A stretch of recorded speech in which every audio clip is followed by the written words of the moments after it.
Good morning दोस्त, मैं हूँ इसाक सर और आप देख रहे हैं मेरा यूट्यूब चैनल सृजन क्लासेस बाय रंजन सर। इस चैनल में आप लोग का बहुत बहुत स्वागत है। आप लोग को याद होना चाहिए कि हम इनऑर्गेनिक केमिस्ट्री शुरू किए हुए और उसमें हम विविध पढ़ा रहे हैं। आज विविध का लास्ट क्लास है, उसके बाद कल हम आपको इनऑर्गेनिक का पहला चैप्टर शुरू करेंगे। ये आप विविध याद कर लेते हैं, समझ लेते हैं, तो इससे 1 या 2 नंबर एग्जाम में फिक्स होता है। तो आइए हम लोग चौथे टाइप का विविध पढ़ते हैं। मिश्र धातु, उनके संघटन और एवं उपयोग। तो कल ये कुछ चर्चा किए थे। आइए आज पूरे हम लोग मिश्र धातु के बारे में हम पता लगाएंगे।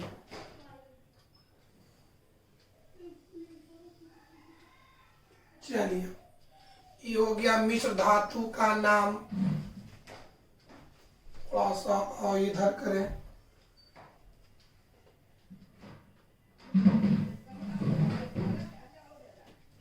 ये हो गया मिश्र धातु का नाम।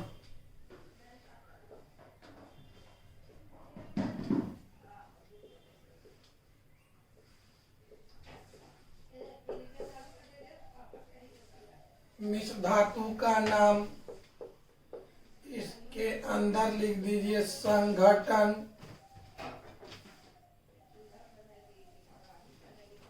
इसके लिए लिख दीजिए उपयोग। उपयोग। चलिए आइए, तो कल हम आपको बताए थे, पहला प्रिपरेशन कर लेते हैं। पीतल संगठन का मतलब होता है कि पीतल कौन कौन सी तत्व मिलकर बना है। तो पीतल में हो गया कॉपर। कॉपर की मात्रा 70%, जिंक की मात्रा 30%। याद कर लेना है। मिश्र धातु में जिस तत्व की मात्रा ज्यादा होता है वही तत्व का हुआ मिश्र धातु कहलाता है। तो मिश्र धातु में पहला कौन है? पीतल।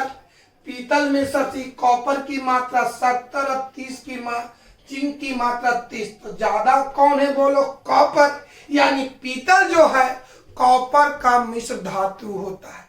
आपसे कोई पूछेगा कि बताओ बाबू पीतल में कौन कौन सी तत्व होता है, तो बोलना आंसर कॉपर और जिंक। कल भी चर्चा किए थे पीतल में कौन कौन सी तत्व होता है, तो कॉपर और जिंक। पीतल किसका मिश्र धातु है, तो आंसर होना चाहिए कॉपर। तीसरा, Cu+Zn से क्या बनता है, तो पीतल बनता। बढ़िया से समझा जाए। पीतल, पहला क्वेश्चन पूछेगा पीतल में कौन कौन सी तत्व होता है या कौन कौन सी धातु होता है, तो आंसर होना चाहिए कॉपर और जिंक। पीतल किसका मिश्र धातु है, तो आंसर होना चाहिए पीतल का। फिर पूछेगा Cu+Zn से क्या बनता है, तो पीतल बनता है। इसका उपयोग बताए थे बर्तन, मशीन के पार्ट पुर्जा एवं बर्तन बनाने में, मशीन के पार्ट पुर्जा बनाने में और तार बनाने में पीतल का उपयोग किया जाता है। संकल्य वाला बात है।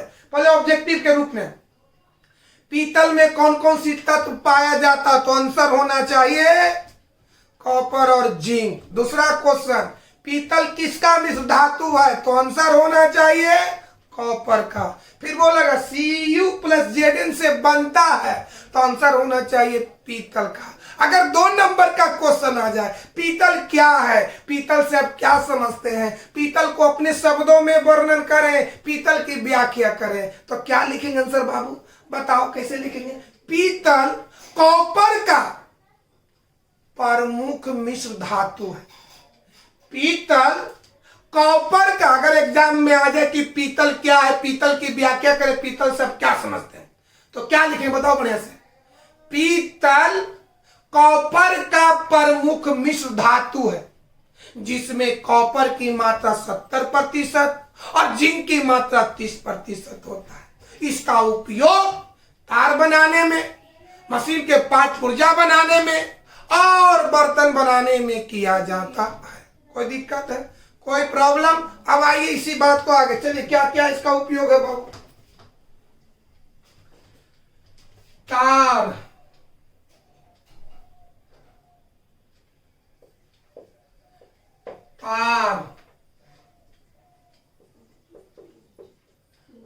मशीन के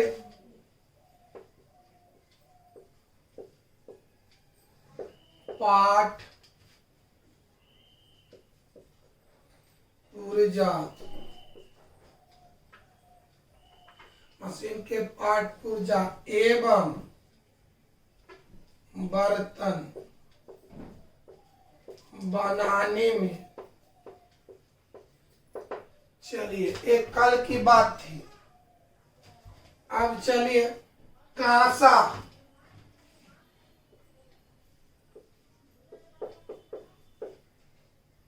कांसा अंग्रेजी में कहते ब्रांच। चलिए कांसा, तो कांसा में कौन कौन सी तत्व होता है? तो कांसा में कॉपर और टीन, कॉपर और टीन। चलिए कॉपर 88%, टीन 12%। बताओ बाबू, कांसा में कौन कौन सी तत्व है? कॉपर और टीन। तो सबसे ज्यादा कौन है? कॉपर है, यानी कांसा भी कॉपर का मिश्र धातु होता है। यानी आपसे कोई पूछ दे कि बता बाबू, कॉपर धातु के कोई दो मिश्र धातु का नाम बताए। अगर आपसे कोई पूछे कि कॉपर के, तांबा के कोई दो मिश्र धातु का नाम बताएं, तो पहले बताओ, पीतल बता सकते हैं, कांसा बता सकते हैं। पीतल किसका मिश्र धातु है? तो कॉपर का। कांसा किसका है? तो कॉपर का। बताओ पीतल में कौन कौन सी तत्व है? तो कॉपर और जिंक। कांसा में कौन कौन सी तत्व है? तो कॉपर और टीन। कोई दिक्कत? यानी Cu प्लस Zn से क्या बनेगा? पीतल। और Cu प्लस Sn से क्या बनेगा? कांसा। Cu प्लस Zn से क्या बनेगा? माने कॉपर में जिंक मिलाएंगे तो क्या बनेगा? पीतल। कॉपर में टीन मिलाएंगे तो क्या बनेगा? कांसा। कोई दिक्कत है? तो कांसा किसका मिश्र धातु है? तो कॉपर का। पीतल किसका है? तो कॉपर का। बताओ कांसा में कौन कौन सी तत्व होता है? तो कॉपर और जिंक। कोई दिक्कत? इसका उपयोग बर्तन और मूर्ति बनाने में किया जाता है। बर्तन और मूर्तियों, बर्तन और मूर्तियों बनाने में। कोई दिक्कत है मेरे भाई? नहीं। पढ़ते हैं दोस्त, पढ़े। अब आगे बढ़ते हैं मेरे भाई। चला जाए तो देखिए आ जाए बउआ। अब आइए गन मेटल, गन मेटल। चलिए इसमें कॉपर है 88%, जिंक है 2% और टीन है 10%। याद हो गया? तो बोलो मेरे, गन मेटल में कौन कौन सी तत्व होता है? गन मेटल में कौन कौन सी तत्व होता है? बताओ मेरे भाई। कॉपर है, जिंक है, टीन है। सबसे ज्यादा कौन है? कॉपर। यानी गन मेटल भी कॉपर धातु का ही मिश्र धातु है। यानी कॉपर का यहाँ पर 3 मिश्र धातु है। कोई बोलेगा कि कॉपर के मिश्र धातु का नाम बताओ, तो पीतल हो गया, कांसा हो गया, गन मेटल हो गया। पीतल भी कॉपर का है, कांसा भी कॉपर का है, गन मेटल भी कॉपर का है। तो गन मेटल में कौन कौन सी तत्व पाया जाता है? तो copper, zinc, tin. Copper, zinc, tin, है ना बाबू? अब आइए, इसका उपयोग बंदूक और मशीन के पार्ट पुर्जा बनाने में किया जाता है। मशीन के पार्ट पुर्जा, बंदूक,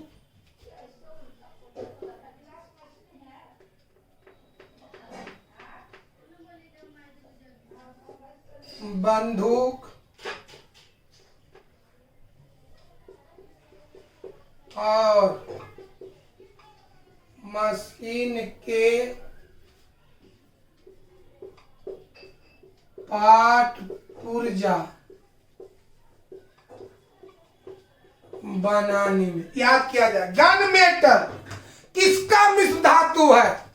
तो कॉपर का है। गन मेटल में कौन कौन सी तत्व पाए जाता? तो copper, zinc, tin. Gun metal का उपयोग कहां कहां किया जाता? तो बंदूक और मशीन के पार्ट पुर्जा बनाने में किया जाता है। तो पीतल हो या कांसा हो या गन मेटल हो, किसका मिश्र धातु है? तो कॉपर का। कोई दिक्कत है मेरे भाई? अगर कोई पूछ दे Cu plus Zn plus Sn से क्या बनेगा? तो गन मेटल। बढ़िया से बोलो। कॉपर में जिंक मिलाएंगे तो पीतल बनेगा, कॉपर में टिन मिलाएंगे तो कांसा बनेगा, कॉपर में टिन और जिंक मिलाएंगे तो गन मेटल बनेगा।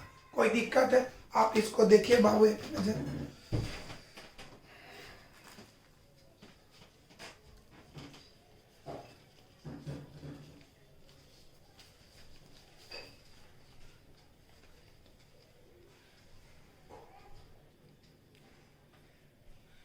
बाबू अब मिटा के इसको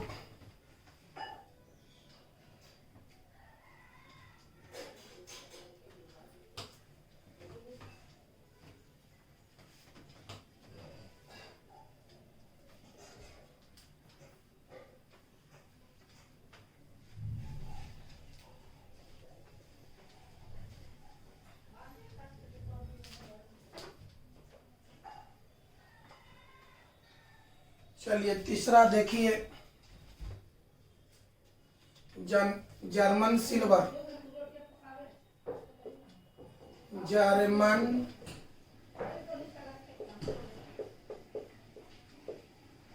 जर्मन सिल्वर देख लेते हैं ये बुआ। हाँ, जर्मन सिल्वर जिसमें कॉपर की मात्रा 60%। देखिए प्रतिशत चेंज होते रहता, कोई बुक में 60 बताएगा, कोई में 58 बताएगा, इसलिए इसको एवं में मानिएगा।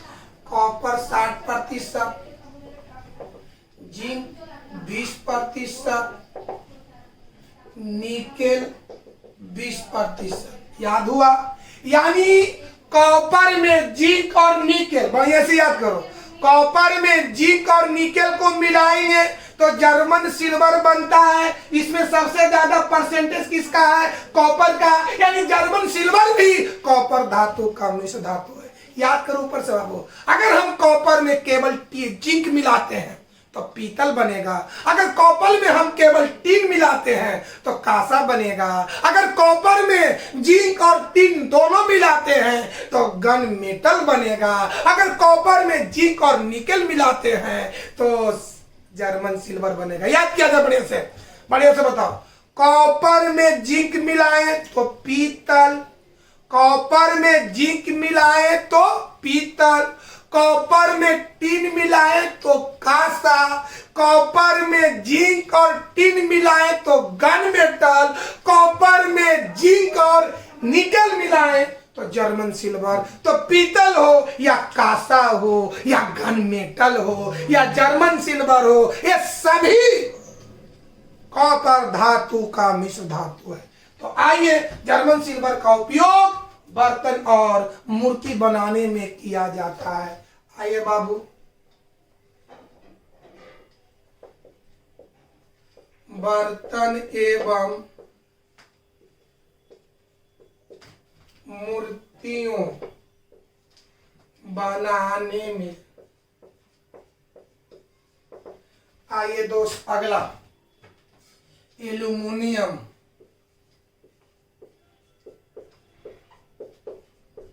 Aluminium bronze. ब्रांच मीन्स होता कांसा। चलिए एल्युमिनियम ब्रांज।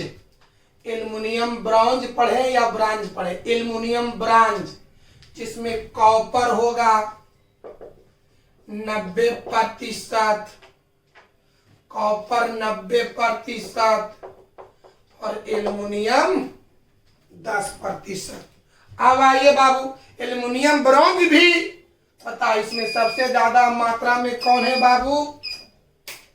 इसमें सबसे ज्यादा मात्रा में कौन है? कॉपर है। तो एल्युमिनियम ब्रॉन्ज भी कॉपर धातु का ही अयस्क होता है, यानी कॉपर धातु का मिश्र धातु।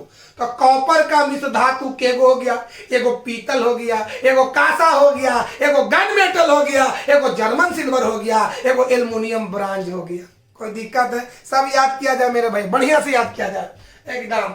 अगर हम कॉपर में जिंक मिलाते तो पीतल बनेगा, अगर कॉपर में टीन मिलाएंगे तो कांसा बनेगा, अगर कॉपर में एल्युमिनियम मिलाते हैं तो एल्युमिनियम ब्रांज बनेगा। बढ़िया से बताओ, कॉपर में जिंक मिलाए तो पीतल, कॉपर में टीन मिलाए तो कांसा, कॉपर में एल्युमिनियम मिलाए तो एल्युमिनियम ब्रांज, कॉपर में टीन और जिंक मिलाए तो गन मेटल, कॉपर में जिंक और निकल मिलाएंगे तो जर्मन सिल्वर। कोई दिक्कत? अब आइए, एल्युमिनियम ब्रांच का उपयोग कहाँ कहाँ किया जाता है? मुद्राएं बनाने में, पेंट बनाने में, आभूषण बनाने में, बर्तन बनाने में। इसका उपयोग कहाँ कहाँ बाबू? बर्तन,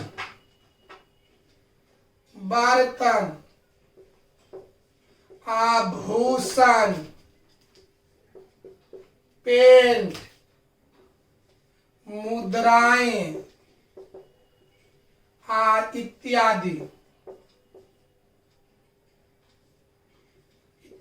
बनाने में। याद हुआ? ये सभी जो है, जो 5 को बताएं, ये सभी कॉपर का मिश्र धातु है। तो कॉपर का मिश्र धातु में कौन कौन आ गया? पीतल, कांसा, aluminium bronze, gun metal, German silver. ये सभी किसका है बाबू? किसका मिश्र धातु है? तो कॉपर का। एक बार और यह सुना जाए बाबू, Cu पर संकेत में बोल रहे हैं, Cu प्लस Zn को मिलाने से, Cu प्लस Zn से क्या बनेगा? पीतल। है ना बाबू? देखिए इधर लिखते हैं बाबू बढ़िया से, संकेत में Cu प्लस Zn से तो क्या बनेगा? पीतल। सब याद करने के लिए लिखा रहे हैं, Cu प्लस Zn से क्या बनेगा? तो पीतल। Cu प्लस Sn से क्या बनेगा? तो कांसा। है ना बाबू? Cu प्लस Al से क्या बनेगा? तो एल्युमिनियम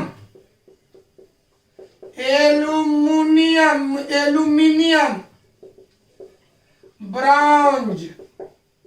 याद हो गया? Cu प्लस Zn से क्या बनेगा? पीतल। Cu प्लस Sn से क्या बनेगा? कांसा। Cu प्लस Al से क्या बनेगा? Aluminium bronze. अब बताओ बाबू, Cu plus Zn plus Sn से क्या बनेगा? Gun metal. याद हुआ बाबू? Cu प्लस Zn से पीतल, Cu प्लस Sn से कांसा, Cu प्लस Al से aluminium bronze, Cu plus Zn plus Sn से क्या बनेगा?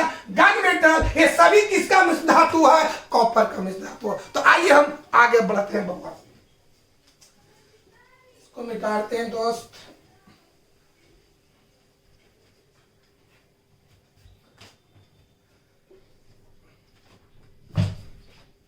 हाँ, अब आइए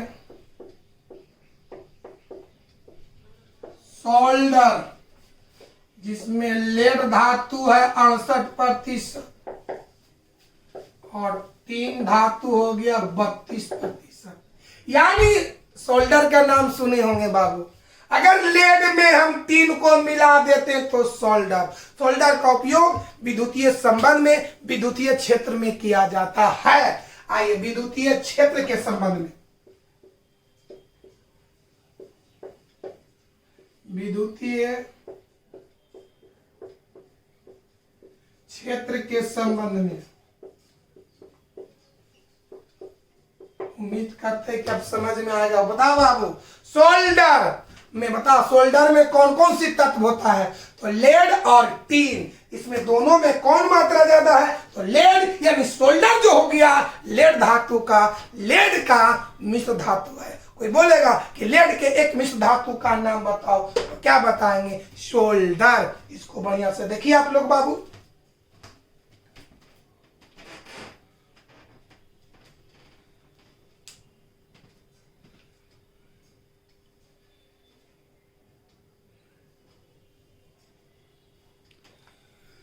दोस्त आगे देखा जाए, अगला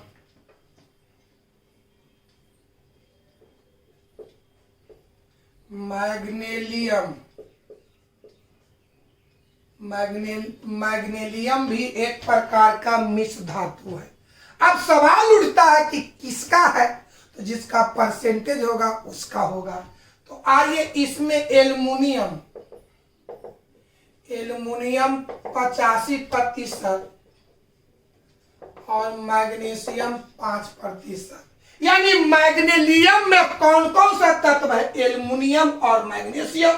एल्युमिनियम की प्रतिशत 95 और इसका प्रतिशत 5, यानी एल्युमिनियम ज्यादा है। यानी मैग्नीशियम किसका मिश्र धातु है? एल्युमिनियम का। मैग्नीशियम किसका मिश्र धातु है? तो एल्युमिनियम का है। अगर आपसे कोई पूछे कि एल्युमिनियम में अगर मैग्नीशियम को मिलाते हैं, एल्युमिनियम में मैग्नीशियम को मिलाते हैं, तो किसका माने क्या बनेगा? मैग्नीशियम। बढ़िया से सुनो, एल्युमिनियम में मैग्नीशियम को मिलाने से बनेगा तो क्या बनेगा? मैग्नीशियम। मैग्नीशियम किसका मिश्र धातु है? तो एल्युमिनियम का है। मैग्नीशियम में कौन कौन सी तत्व होता है? एल्युमिनियम और मैग्नीशियम। इसका उपयोग वायुयान और जहाज बनाने में किया जाता है। आपसे कोई पूछेगा कि बताओ बाबू, वायुयान और जहाज बनाने में कौन सी मिश्र धातु का उपयोग किया जाता है? तो किसका? बोलो, मैग्नीशियम।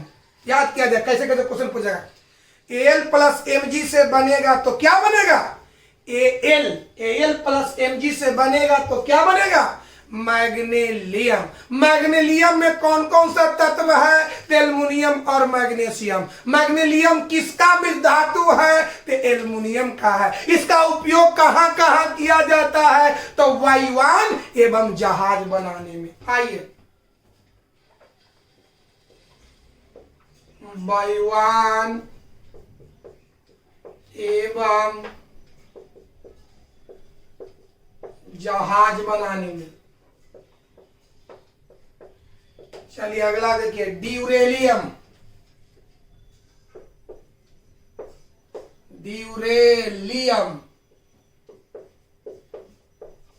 ड्यूरेलियम में देखा जाए, एल्युमिनियम 95%, जिंक 4%, मैग्नीशियम 0.5%, मैग्नीज 0.5%। कौन कौन बताओ?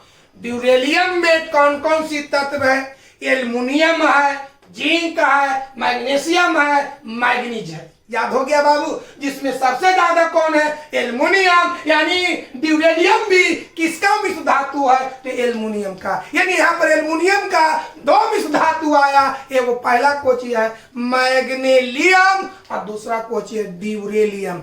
मैग्नीशियम किसका मिश्र धातु है? तो एल्युमिनियम का। इसमें कौन कौन सी तत्व होता है? तो एल्युमिनियम और मैग्नीशियम। ड्यूरेलियम किसका मिश्र धातु है? एल्युमिनियम का। इसमें कौन कौन सी तत्व है? तो एल्युमिनियम, जिंक, मैग्नीशियम और मैग्नीज। इसका उपयोग वायुयान और प्रेशर कुकर बनाने में किया जाता है। वायुयान और जहाज बनाने में किसका उपयोग? मैग्नीशियम का। वायुयान और प्रेशर कुकर बनाने में ड्यूरेलियम का उपयोग किया जाता है। लिखते हैं वायुयान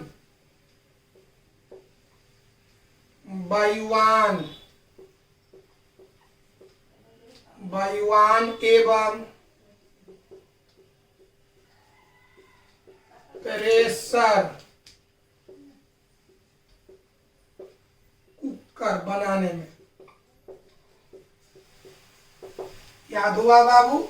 यहाँ पर मैग्नीशियम और ड्यूरेलियम किसका मिश्र धातु है? एल्युमिनियम का। बढ़िया से समझो, अगर एल्युमिनियम में केवल मैग्नीशियम मिलाते हैं तो बनेगा मैग्नीशियम। अगर एल्युमिनियम में जिंक मिला दिए, मैग्नीशियम मिला दिए, मैग्नीज मिला दिए तो बनेगा ड्यूरेलियम। मैग्नीशियम का उपयोग वायुयान और जहाज बनाने में किया जाता है। ड्यूरेलियम का उपयोग वायुयान और प्रेशर कुकर बनाने में किया जाता है। अगर एग्जाम में आ जाए ड्यूरेलियम क्या है, ड्यूरेलियम की व्याख्या करें तो आप लिखेंगे कि ड्यूरेलियम एल्युमिनियम का एक मिश्र धातु है जिसमें, अगर आज एग्जाम में कि ड्यूरेलियम क्या है, 2 नंबर का क्वेश्चन, तो आप लिख सकते हैं बाबू कि ड्यूरेलियम एल्युमिनियम का एक मिश्र धातु है जिसमें एल्युमिनियम की मात्रा 95%, जिंक की मात्रा 4%, मैग्नीशियम की मात्रा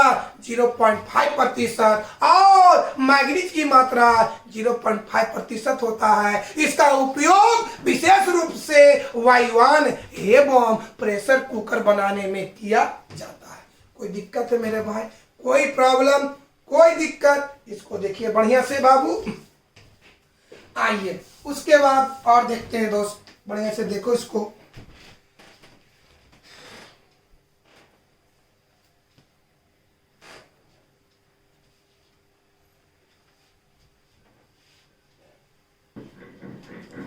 हाँ बाबू देखा जाए आगे, चलिए नाइक्रोम,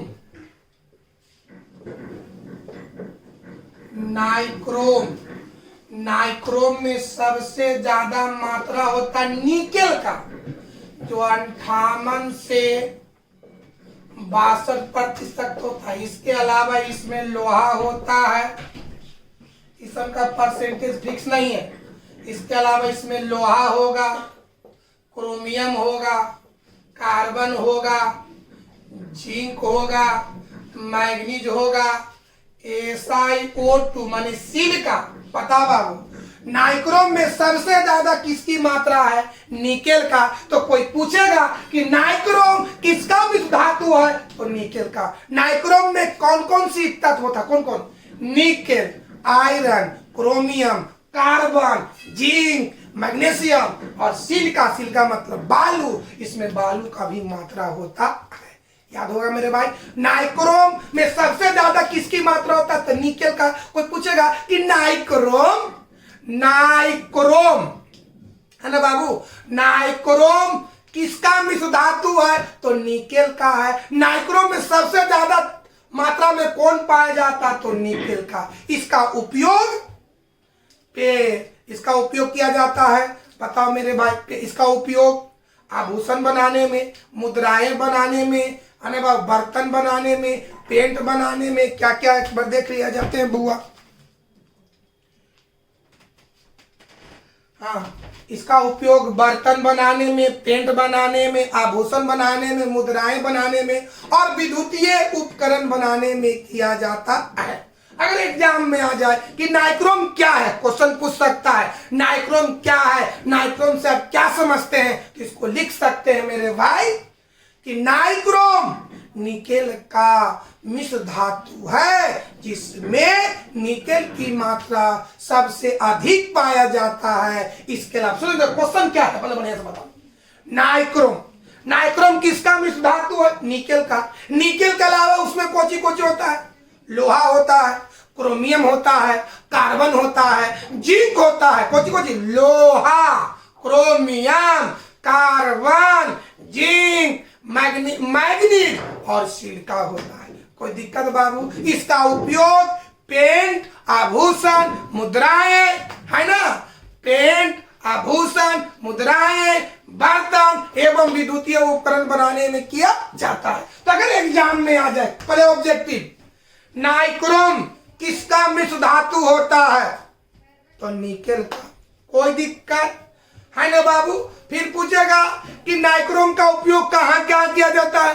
तो बर्तन बनाने में, पेंट बनाने में, आभूषण बनाने में, मुद्राएं बनाने में एवं विद्युतीय उपकरण बनाने में किया जाता है। कोई दिक्कत? तो अगर एग्जाम में आ जाए कि नाइक्रोम क्या है, तो आप ऐसे लिख सकते हैं कि नाइक्रोम निकेल धातु का एक प्रमुख, नाइक्रोम निकेल का एक प्रमुख मिश्र धातु है जिसमें निकेल की मात्रा सबसे अधिक होता है। इसके अलावा उसमें लोहा, क्रोमियम, कार्बन, जिंक, मैग्नीज और सिलिका पाया जाता है। इसका उपयोग बर्तन, मुद्राएं, आभूषण, पेंट एवं विद्युतीय उपकरण बनाने में किया जाता है। लिखते हैं बाबू।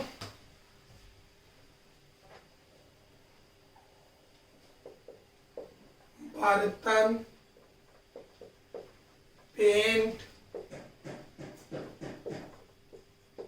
आभूषण, बर्तन, पेंट, आभूषण, मुद्राएं एवं विद्युतीय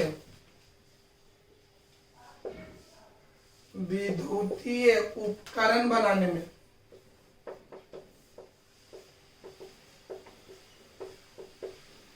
अब आइए बाबू विद्यार्थी जी,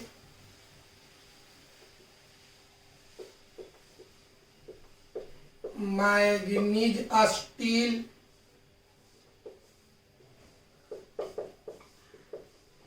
मैग्नीज स्टील एकरा में लोहा की मात्रा 80 से 85%, मैग्नीज की मात्रा 14% और कार्बन की मात्रा 1%। मैग्नीज स्टील में लोहा की मात्रा 80 से 85, मैग्नीज हो गया 14% और कार्बन हो गया 1%। सबसे ज्यादा कौन है?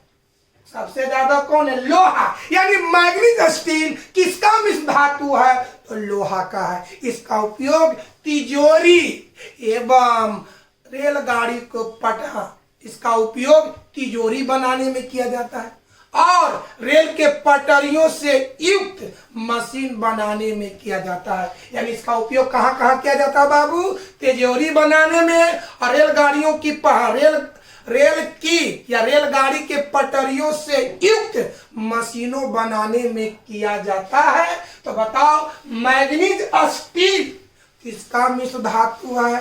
तो लोहा का है। मैग्नीज स्टील में सबसे ज्यादा मात्रा में कौन पाया जाता है? तो लोहा पाया जाता है। इसके अलावा उसमें मैग्नीज और कार्बन होता है। इसका उपयोग तिजोरी एवं रेलगाड़ियों के पटरियों से युक्त मशीन बनाने में किया जाता है। अगर आ जाए कि मैग्नीज स्टील के बारे में व्याख्या करें, मैग्नीज स्टील में से आप क्या समझते हैं? तो पहले ऑब्जेक्टिव, मैग्नीज स्टील किसका मिश्र धातु है? तो लोहा का है। मैग्नीज स्टील में कौन कौन सी तत्व पाया जाता है? तो लोहा, मैग्नीज और कार्बन। इसका उपयोग कहाँ करते हैं? तो तिजोरी एवं रेलगाड़ियों के पटरियों से युक्त मशीनों बनाने में किया जाता है। आपसे खाली पूछेगा कि तिजोरी बनाने में कौन सी मिश्र धातु का उपयोग किया जाता है? तो मैग्नीज स्टील। स्टील दो तरह का होता है, एगो मैग्नीज स्टील होता है, एगो क्रोमियम स्टील होता है। मैग्नीज स्टील का उपयोग तिजोरी बनाने में किया जाता है और क्रोमियम स्टील का उपयोग काटने वाला औजार और बंदूक के गोलियां बनाने में किया जाता है। तो आइए बाबू, तिजोरी,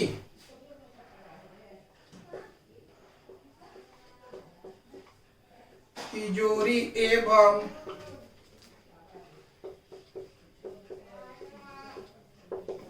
रेलगाड़ी के पटरियों,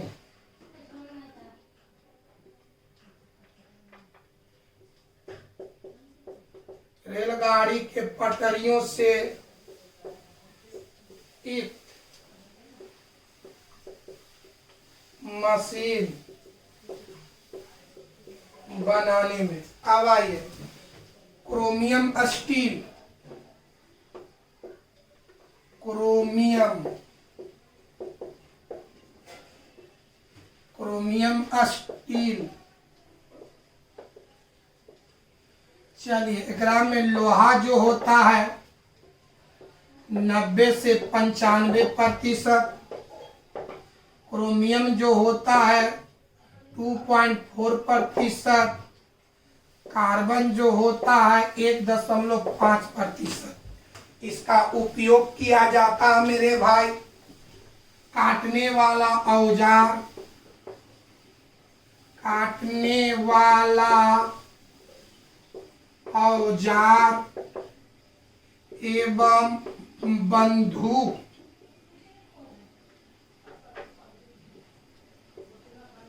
बंदूक के गोलियां बनाने में, चलिए बाबू बढ़िया से बताओ। स्टील के तरह का होता है, दो तरह का, एगो मैग्नीज स्टील और एगो क्रोमियम स्टील। मैग्नीज स्टील में लोहा की मात्रा 80 से 85% होता है। इसके अलावा उसमें मैग्नीज और कार्बन तत्व की मात्रा होता है।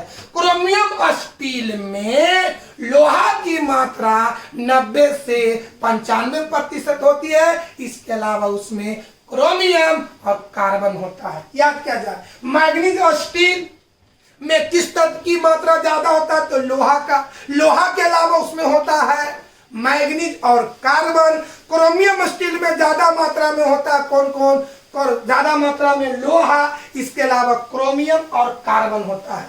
बताओ, मैग्नीज स्टील का उपयोग तिजोरी बनाने में किया जाता है और क्रोमियम स्टील का उपयोग काटने वाला औजार और बंदूक की गोलियां बनाने में किया जाता है। तो बताइए, जो दोनों हुआ, ये दोनों जो मिश्र धातु हुआ, लोहा का हुआ, आयरन का हुआ। कोई दिक्कत है? ये सब आप दिमाग में उठा लीजिएगा और आज की क्लास को हम यहीं पर समाप्त करते हैं।